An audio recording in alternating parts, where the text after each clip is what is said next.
ಪ್ರದ್ಯುಮ್ನ ತಾನು ಎಲ್ಲಿದ್ದೇನೆ ಅನ್ನೋದು ಕೂಡ ತಿಳಿಯದೆ ಗಾಢ ಕತ್ತಲೆಯಲ್ಲಿ ನಿಂತಿದ್ದ. ಕೈಲಿದ್ದ ಟಾರ್ಚ್ ಆನ್ ಆಗಲಿಲ್ಲ.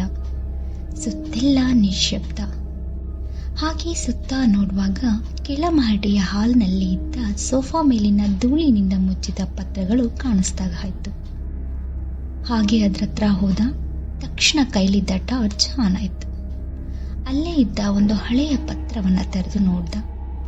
ಅದರಲ್ಲಿ ಬರ್ದಿತ್ತು, ಈ ಮನೆಯೊಳಗಿನ ಕನ್ನಡಿ ನೋಡಬೇಡ, ಅದು ಸತ್ಯವನ್ನಲ್ಲ ಪಾಪವನ್ನ ತೋರಿಸುತ್ತದೆ.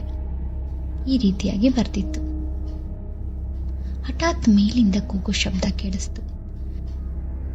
ಪ್ರದ್ಯುಮ್ನ ಮೇಲ್ಮಹಡಿಯ ಕಡೆ ಓಡಿ ಹೋದ. ಅಲ್ಲಿ ಒಂದು ಕೋಣೆಯ ಬಾಗಿಲು ಅರ್ಧ ಮುಚ್ಚಿದ ಸ್ಥಿತಿಯಲ್ಲಿ ಇತ್ತು. ನಿಧಾನವಾಗಿ ಬಾಗಿಲನ್ನ ತಳ್ಳಿದಾಗ ಎದುರಿಗೆ ಬಂದ ದೃಶ್ಯವನ್ನ ನೋಡಿ ಪ್ರದ್ಯುಮ್ನ ಬೆಚ್ಚಿ ಬಿದ್ದ. ಅಲ್ಲಿ ಒಂದು ಮೂಲೆಯಲ್ಲಿ ಬಿಳಿ ಸೀರೆಯನ್ನು ಹುಟ್ಟ ಹೆಂಗಸು ಕುಳಿತಿದ್ರು. ಕಣ್ಣನ್ನು ನೇರವಾಗಿ ಅವನ ಕಡೆ ತಿರುಗಿಸಿದ್ಲು. ಪ್ರದ್ಯುಮ್ನ, ನನಗೆ ನ್ಯಾಯ ಸಿಗಬೇಕು. ನಾನು ಸತ್ತು ಹೋದ ದಿನವನ್ನು, ಆ ಸತ್ಯವನ್ನು ನೀನು ನೋಡಬೇಕು. ಇದನ್ನ ಕೇಳಿಸ್ಕೊಂಡ ಪ್ರದ್ಯುಮ್ನ ಒಂದು ಕ್ಷಣ ಸ್ತಬ್ಧನಾಗಿ ನಿಂತ್ಕೊಂಡ. ಅವನು ಅಲ್ಪ ಧೈರ್ಯವಿಟ್ಟು ಕೇಳ್ದ, ನೀನು ಯಾರು ಎಂದು. ಅವಳು ತನ್ನ ಕೈಯನ್ನು ಮಂಚದ ಕೆಳಗೆ ತೋರಿಸ್ತಾ ಮಾಯವಾದ್ಲು. ಪ್ರದ್ಯುಮ್ನ ಮಂಚದ ಕೆಳಗೆ ನೋಡಿದಾಗ ಅಲ್ಲಿ ಒಂದು ಹಳೆಯ ದಿನಚರಿಯ ಡೈರಿ ಇತ್ತು.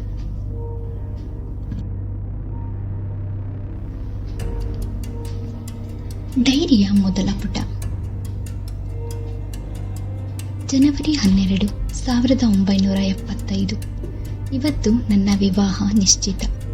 ಆದರೆ ನಾನು ಸಮ್ಮತವಿಲ್ಲದೆ ಒಬ್ಬನಿಗೆ ಕೊಟ್ಟಲ್ಪಡುತ್ತಿದ್ದೇನೆ. ಈ ಮನೆಯೊಳಗೆ ನನ್ನ ಬದುಕು ಕೊಚ್ಚಿ ಹೋಗುತ್ತಿದೆ. ಪ್ರದ್ಯುಮ್ನನಿಗೆ ಎಲ್ಲವೂ ಅರ್ಥವಾಗತೊಡಗಿತು. ಈ ಮನೆಯೊಳಗೆ ಆತ್ಮವಂದರ ಅಳಲು, ನ್ಯಾಯಕ್ಕಾಗಿ ಅಳುವ ಶಬ್ದ. ಈ ಮನೆಯ ಕದ ತಳ್ಳಿದವನು ಅಂದಿನಿಂದ ಮತ್ತೆ ಹೊರಗೆ ಹೋದಂತಿಲ್ಲ ಎಂಬ ಸುದ್ದಿಗಳು. ಹೀಗೆ ಎಲ್ಲವನ್ನು ಕಲೆ ಹಾಕುತ್ತಾ ಪ್ರದ್ಯುಮ್ನ ಹಿಂದಕ್ಕೆ ಹೋಗಲಿಲ್ಲ. ಅವನ ನಿರ್ಧಾರವಿತ್ತು, ಅವಳ ಕತೆ ತಿಳಿದು ಅವಳಿಗೆ ನ್ಯಾಯ ಒದಗಿಸಬೇಕು ಎಂದು.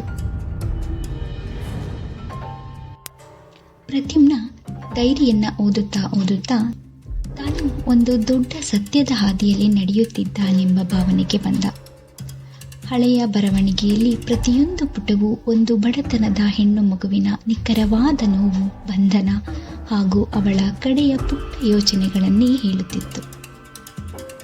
ನನ್ನನ್ನು ಈ ಮನೆಯ ಒಳಗೆ ಸಿಗದಂತೆ ಮುಚ್ಚಿಬಿಟ್ಟಿದ್ದಾರೆ.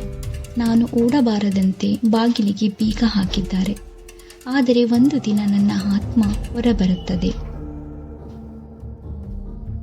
ಹೀಗೆ ಡೈರಿಯನ್ನು ಓದುತ್ತಾ ಪ್ರದ್ಯುಮ್ನ ಒಂದು ಪಜಲ್ ಜೋಡಿಸುವಂತೆ ಎಲ್ಲಾ ಹಿನ್ನೆಲೆಗೆ ಹೋಗಿ ಎಲ್ಲಾ ಸಂದರ್ಭಗಳನ್ನು ತಳೆಯುತ್ತಿದ್ದ. ಆಗ ಅವನಿಗೆ ನೆನಪಾಗಿದ್ದು ಊರಿನವರು ಈ ಮನೆಯ ಬಗ್ಗೆ ಹೇಳುತ್ತಿದ್ದ ಕೆಲವು ಕಥೆಗಳು. ಗೋಡೆಯ ಹಿಂದೆ ಯಾರೋ ಕೂಗಿದ ಶಬ್ದ, ಯಾರಾದರೂ ಜೀವಂತ ಇದ್ದಾರೋ ಏನೋ, ಹೀಗೆ ಕೇಳಿದ್ದ ಎಲ್ಲ ಕಥೆಗಳು ಅವನ ನೆನಪಿಗೆ ಬಂತು. ಅವನು ದಿನಚರಿಯ ಕೊನೆಯ ಪುಟವನ್ನು ಓದಿದ. ಅದರಲ್ಲಿ ಬರೆದಿತ್ತು, ಅವನ ಹೆಸರು ರಾಜೀವ್, ನನ್ನ ಮಾವ, ನನ್ನನ್ನು ಈ ಮನೆಯೊಳಗೆ ಮುಚ್ಚಿದವನು, ನನ್ನ ಬದುಕಿನ ಕೊನೆಯ ಉಸಿರಿಗೆ ಕಾರಣವಾದವನು. ಆದರೆ ನಾನು ಸತ್ತೊಡನೆ ಅವನಿಗೂ ಶಾಂತಿ ಸಿಗುವುದಿಲ್ಲ ಎಂದು. ಪ್ರದ್ಯುಮ್ನನ ಕೈಲಿದ್ದ ಆ ಡೈರಿ ಹಠಾತ್ತಾಗಿ ಅವನ ಕೈಯಿಂದ ಬಿಟ್ಟು ಹೋಯಿತು. ತಕ್ಷಣವೇ ಗೋಡೆಯ ಒಂದು ಭಾಗ ಪಳಪಳ ಎಂದು ನಗುತ್ತಿತ್ತು. ಅವನಿಗೆ ಅಲ್ಲೇ ಇದ್ದ ಒಂದು ಗುಪ್ತ ಬಾಗಿಲು ಕಾಣಿಸ್ತು. ಆ ಬಾಗಿಲನ್ನ ತಬ್ಬಿ ತಳ್ಳಿದ. ಅದರ ಒಳಗೆ ಹಳೆಯ ಪತ್ರಗಳಿಂದ ತುಂಬಿದ ಒಂದು ಕೋಣೆ. ಮಧ್ಯದಲ್ಲಿ ಒಂದು ಮರದ ಬಾಕ್ಸ್.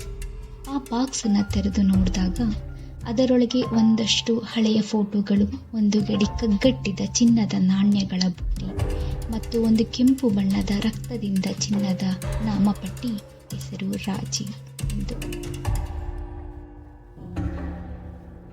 ಇದನ್ನೆಲ್ಲ ನೋಡಿದ ಪ್ರದ್ಯುಮ್ನನ ಮುಂದೆ ಒಮ್ಮೆಲೆ ಗೋಡೆಯಿಂದ ಆ ಬಿಳಿ ಸೀರೆಯ ಉಡುಪಿನ ಆತ್ಮ ಹೊರಬಂತು. ಈಗ ನೀನು ನನ್ನ ಸತ್ಯ ಕಂಡೆ.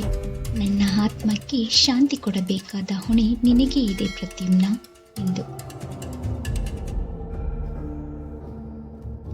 ಹೀಗೆ ಹೇಳಿದ ಆ ಆತ್ಮ ಮಾಯವಾಯಿತು. ತಕ್ಷಣ ಆ ಮನೆ ತುಂಬ ಬೆಳಕು ತುಂಬಿತು. ಕೊಳಚೆಗಟ್ಟಿದ ಗಾಳಿ ಮುಕ್ತವಾಯಿತು. ಪ್ರದ್ಯುಮ್ನ ಒಂದು ಬಾರಿ ನಿಟ್ಟುಸಿರು ಬಿಡುತ್ತಾ ಆ ಬಾಕ್ಸನ್ನು ಎತ್ಕೊಂಡು ಮನೆಯಿಂದ ಹೊರಗೆ ಬಂದ.